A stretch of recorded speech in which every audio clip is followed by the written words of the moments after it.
Assessore Ofelio Michelan, settimana dello sport, Treviso diventa una grande palestra a cielo aperto.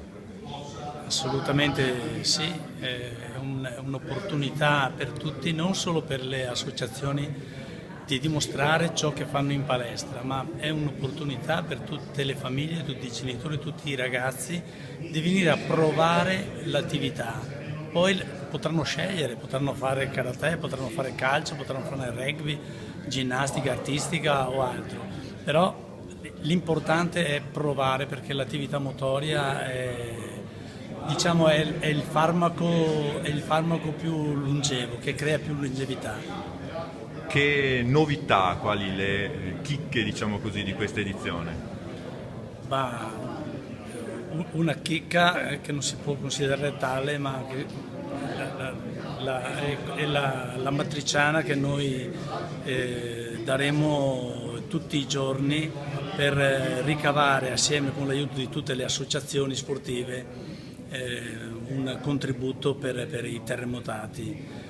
Purtroppo questa non può essere considerata una chicca, ma un pensiero importante. E lo sport non poteva mancare, non poteva mancare la solidarietà dello sport in questa settimana. E a proposito di solidarietà, siamo nei giorni delle Paralimpiadi e avete pensato anche voi alle persone, soprattutto ai ragazzi con disabilità. Certo, abbiamo due associazioni che si sono offerte a organizzare una gara di pesca lungo Riviera Margherita, dove ragazzi disabili con i loro partner, molto spesso con le loro famiglie, gareggeranno tra di loro per vedere chi prende il pesce, chi prende più chili di pesce.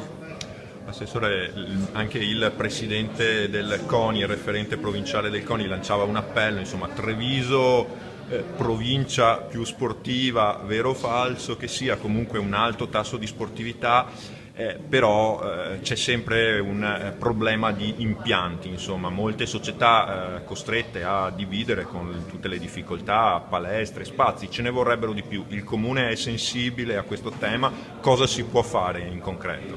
Non ci sono tante cose da fare, una cosa è organizzare luoghi per lo sport, per l'attività spontanea, e questa è una prima cosa, e questa è un po' più facile. La seconda è ci vogliono edifici, ci vogliono palestre, ci vogliono infrastrutture, per cui siamo stati fermi per 20 anni e qualche idea ce l'abbiamo. Noi dobbiamo fare palestre nuove, perché se andiamo avanti così non possiamo più adeguarci alle richieste che ci vengono fatte e sono in aumento ogni anno.